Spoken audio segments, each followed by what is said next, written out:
Bom, nós vamos resolver esse problema de comportas, né, os sistemas hidráulicos, na qual existe uma comporta de 5 metros que está articulada nesse ponto aqui e existe um peso, né, que mantém ela em equilíbrio.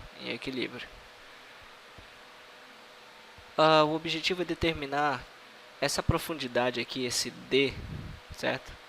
Qual é essa profundidade para que esse sistema aqui permaneça em equilíbrio, ou seja, tanto o torque produzido pela força resultante atuando nessa comporta, quanto o torque produzido pela força peso aqui, eles têm que ser iguais. Bom, para resolver esse problema, nós vamos usar três princípios físicos. O primeiro é que a gente vai assumir que a pressão ela varia linearmente com a profundidade. A segunda é que a força resultante, o módulo dela, certo? Pode ser calculado como a pressão no centro geométrico da placa vezes a área. E um terceiro princípio que é se o corpo deve permanecer em equilíbrio, né? Você lembra lá da física 1? Todas as somatórias das forças e dos momentos, ou seja, dos torques, tem que ser igual a zero. Bom, dando início à análise desse problema, nós vamos primeiro restringir a análise a essa pequena porção, certo? A essa pequena porção da comporta, porque é essa parte que está sofrendo o efeito da pressão hidrostática aqui, certo? Então esse pedacinho aqui, por hora, nós não vamos considerar. Bom, vamos assumir que essa altura grande aqui de 5 metros seja um L grande. Então, essa pequena parcela que nós vamos estar analisando vai ser simplesmente um L pequeno, certo? L pequeno. Bom, vamos começar a análise. Primeiro, vamos tentar achar a força resultante que atua nessa secção da comporta. Então, a força resultante deve ser igual à pressão no centroide vezes a área. Bom, mas a pressão no centroide pode ser calculada utilizando o princípio de que a pressão varia linearmente, certo? É a chamada lei de Steven. Bom, então nós sabemos que é ρg vezes o h do centroide. Esse h do centroide nada mais é do que a altura do centro geométrico dessa comporta. A altura, certo? Em relação à superfície. Vezes, certo? Vezes a área da comporta. Isso é igual a ρg. Perceba, HC, ou seja, a altura do centroide, nada mais é do que D sobre 2, concordam? D sobre 2, se essa altura inteira é D, a metade, que é o próprio HC, é D sobre 2. Então, D sobre 2 é o HC. Vezes a área. A área da comporta tem uma certa largura, certo? Se você ver aqui, uma certa largura e tem uma altura Lzinho. Então, é B vezes Lzinho. Bom, vamos descobrir agora qual é a cara, né? Qual é a forma matemática desse L pequeno. Bom, veja que você está vendo um triângulo retângulo bem aqui, certo? Então vamos expandir essa porção aqui num triângulo retângulo para a gente analisar.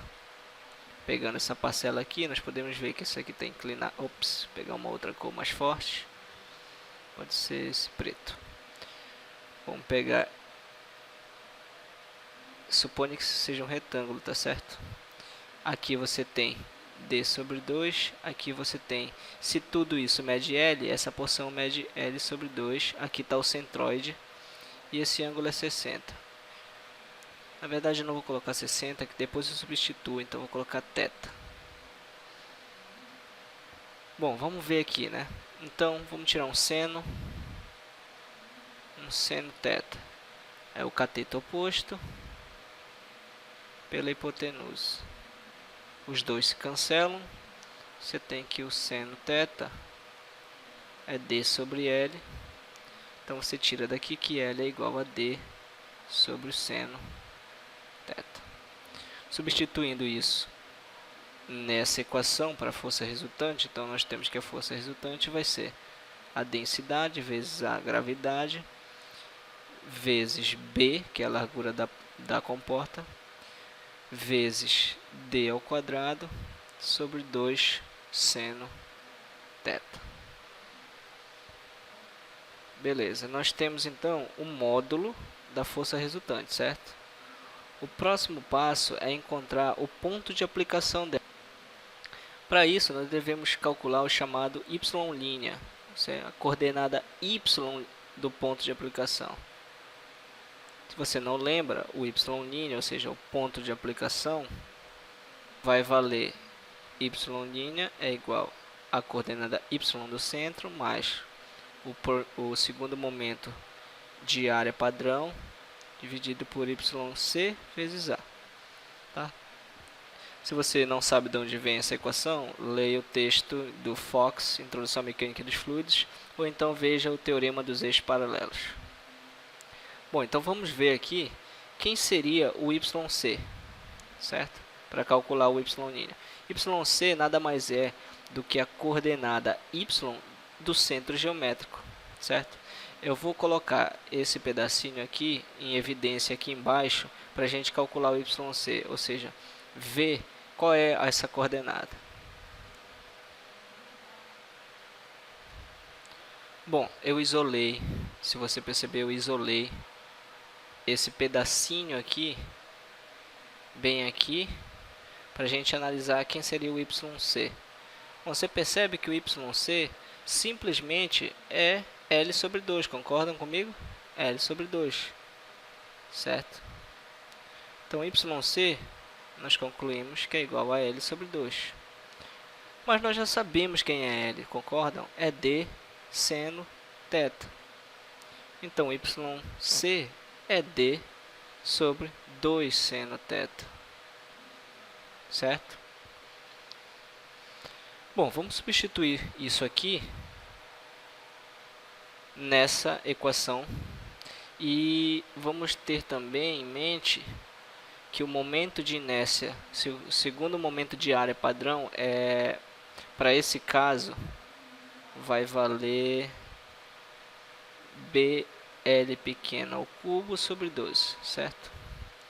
Então vamos ver qual é a cara desse y'. Então y' vai ser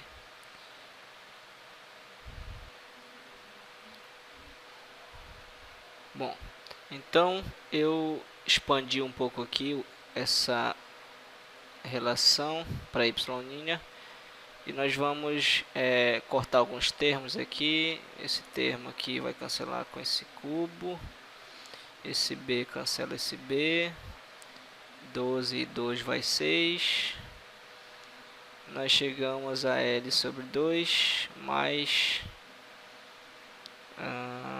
L sobre 6. Isso aqui vai ser igual a... Bom, então nós chegamos a uma expressão geral para y', que é simplesmente 2D sobre 3 seno θ. Observe que nós tínhamos primeiro isso, né, 4L sobre 6, mas nós tínhamos a relação de que L vale D sobre seno θ, certo? Bem aqui está essa relação. L é igual a D sobre seno θ. E nós substituímos e encontramos essa expressão final para y'. Bom, muito bem. Vamos então ao próximo passo, que é calcular a somatória dos momentos em torno desse eixo de rotação aqui. Vou explicar isso mais formalmente agora. Bom, pessoal, eu tive que apagar aqui, mas espero que vocês, se vocês precisarem de alguma coisa, voltem no vídeo. Bom, então nós precisamos então calcular o somatório dos momentos, né? Que é esse terceiro passo aqui. Bom, então vou explicar isso mais direitinho aqui em termos físicos. Observe o seguinte: a pressão que a água está fazendo aqui nesta área provoca uma força resultante em torno que é distribuída ao longo, certo? Ao longo dessa região da comporta. O que acontece é o seguinte: se esse sistema hidráulico está em equilíbrio, o torque produzido pela força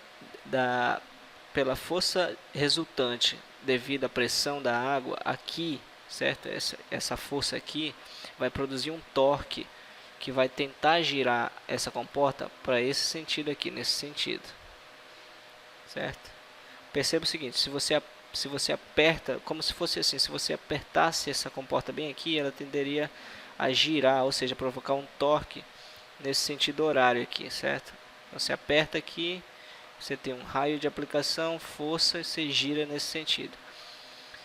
Então, mas o que acontece é o seguinte, nós não queremos girar, nós queremos que isso aqui esteja em equilíbrio, certo? Nós queremos o equilíbrio. Então, esse torque produzido pela força resultante aqui deve ser igual ao torque produzido pela força de tração aqui, certo? Então, esse peso vai provocar uma tração nesse fio, e essa tração vai provocar um torque nesse sentido, no sentido anti-horário. Ou seja, o torque da força resultante girando para esse lado, sendo igual ao torque da força de tensão, da tensão, certo? Girando nesse sentido, se forem iguais, o sistema está em equilíbrio, certo? Isso é o princípio básico físico por trás da nossa análise. Então vamos fazer isso, certo?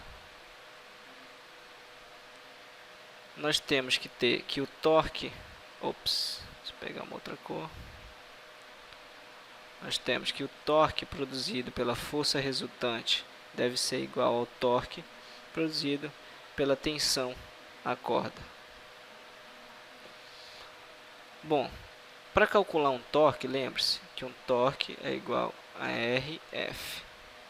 Nós não queremos esta relação vetorial, nós só queremos entender que o torque é o produto de um raio de ação vezes a força em questão. Tá, mas observe, aproveitando esta figura, essa comporta rotaciona nesse eixo aqui, certo? Nessa articulação que eu vou chamar de A. Veja bem, a força de tração está bem aqui, certo? Está bem aqui, essa tração. E ela tem um braço, certo? Lembre-se que nós precisamos de um braço, que é SR, vezes a força ou tensão, que seria o F, vai produzir um torque nesse sentido aqui, certo? Então nós já temos o primeiro torque, que é o torque da força de tração. Ou seja, o torque da força de tração é igual. Agora observe, o raio de ação da força de tensão não é só o Lzinho que a gente está considerando. Ele é o L grande, concordam comigo? Porque você tem um braço de alavanca, né, no tamanho L.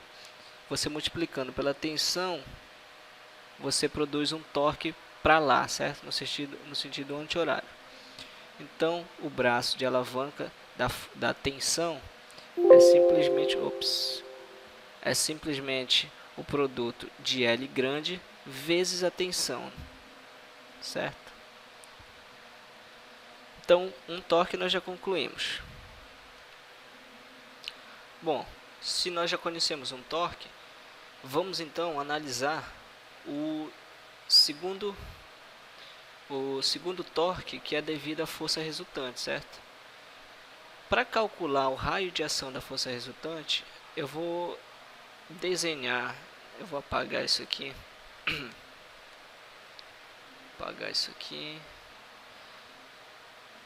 e nós vamos analisar isso da seguinte maneira. Aqui está o prolongamento, né? T,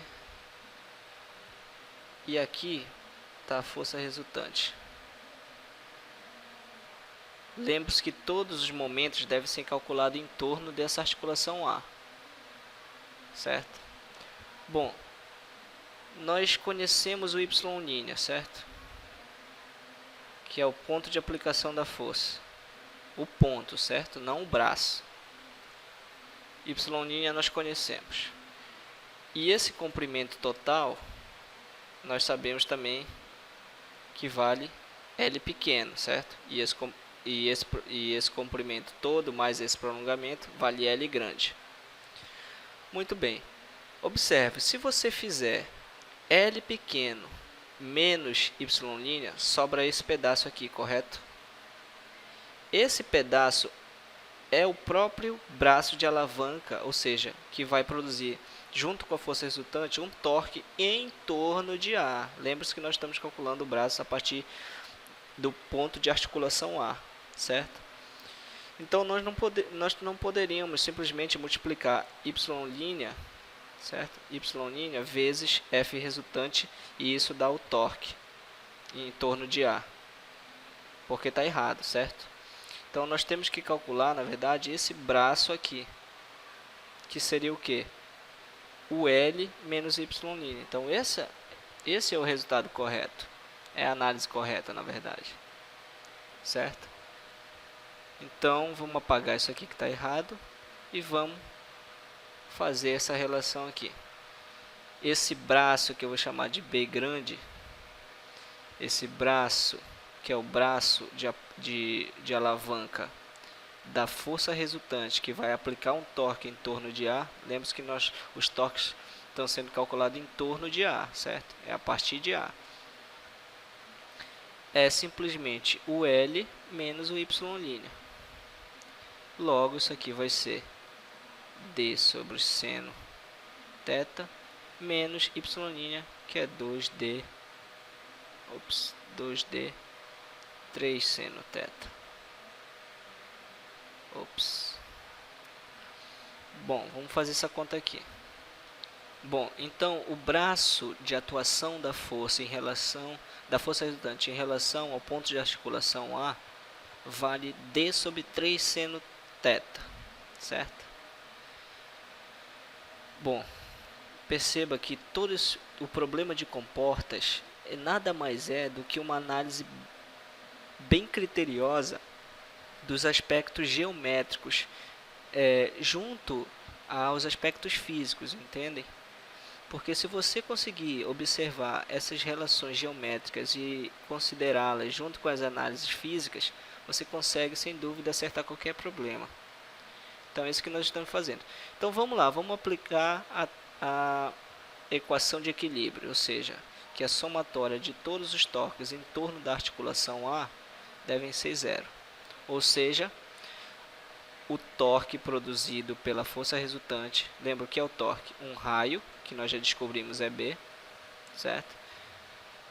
Vezes uma força resultante, certo? Vai produzir um torque devido a essa força, ou seja, essa força vai querer girar essa comporta.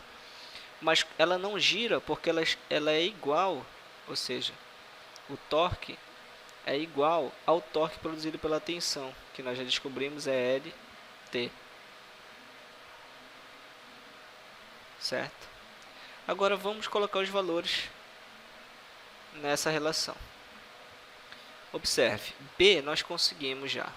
B vale D 3 seno θ vezes a força resultante, nós calculamos no início do problema. D ao quadrado B sobre 2 seno θ. É isso? Vamos ver aqui. Isso, perfeito. Bom, esse aqui é o torque devido à força resultante. Agora, isso deve ser igual ao torque devido à força de tensão. Mas a tensão é o produto da massa que está ali em cima, certo? Se você for perceber, massa vezes a gravidade vai dar uma tensão, né? Na corda, no fio, que vai segurar, vai equilibrar o torque produzido pela força resultante.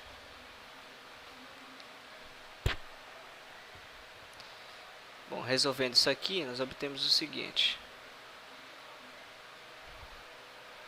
Bom, então se nós fizermos todas as análises, né, D é igual, os torques são iguais, resolvendo isso aqui, nós isolamos D desta relação e nos encontramos então o valor de D. Observe que você tem o valor de θ no problema, certo? E ele dá aqui, vale 60 graus. O valor de M grande é 2.500 kg, o valor de L grande é 5 metros, e você tem a massa específica da água sendo 1000 kg por metro cúbico, certo? Então, se você colocar os valores numéricos, você consegue encontrar a profundidade da água, né, para a qual essa comporta sempre permanecerá em equilíbrio. Bom, espero que vocês tenham entendido, espero mesmo, né, porque eu estou fazendo esse vídeo um pouquinho tarde, espero que não tenha confundido muito vocês, mas é isso aí. Até a próxima.